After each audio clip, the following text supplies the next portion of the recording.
my competency level assessment to become a journeyman in characteristics of control systems, I will be talking about analog and digital characteristics. Analog is defined as continuous, so it is defined at each and every instant in time. So we can look at this sine curve right here, and we can pick out certain points on it. And as we can see, this is a visual representation of an analog system because at every point in time is defined. So we can get a certain amount of data from it.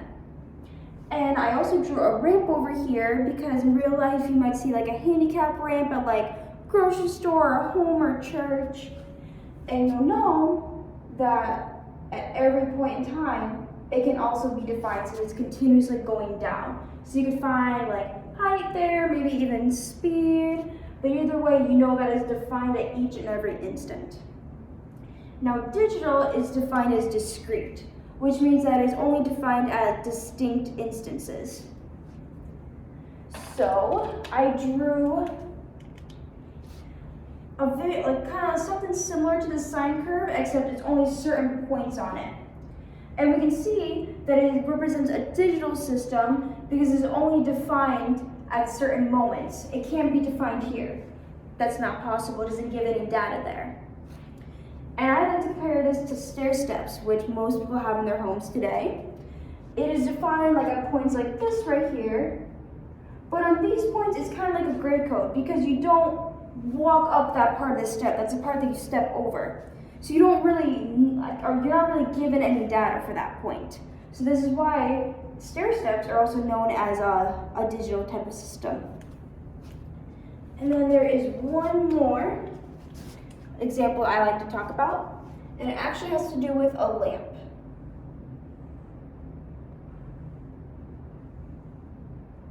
Draw a lamp here.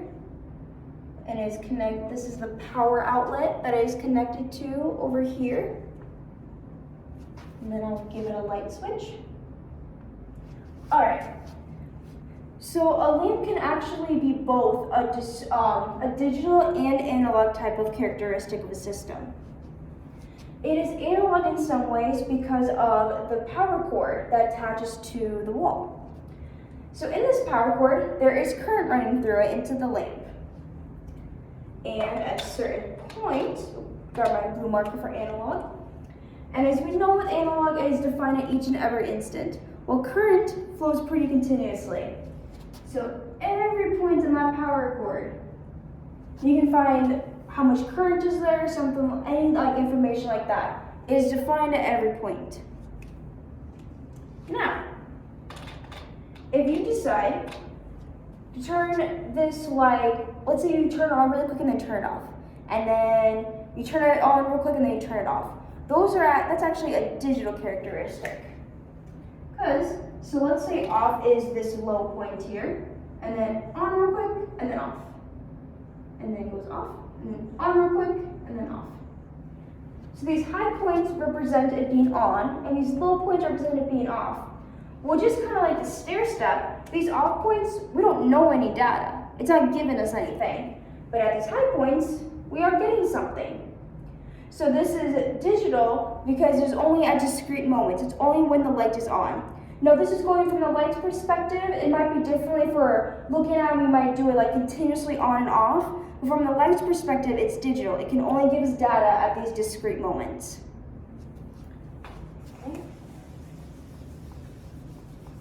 And then to summarize everything I just talked about, analog is continuous and then digital is discrete. I really like the real world method of a ramp is analog because the continuous measurements, it's defined at every point. And then I like this digital for the steps because when you step up, it's only defined at those certain moments. It can't be defined when you're in it, the action of actually going up.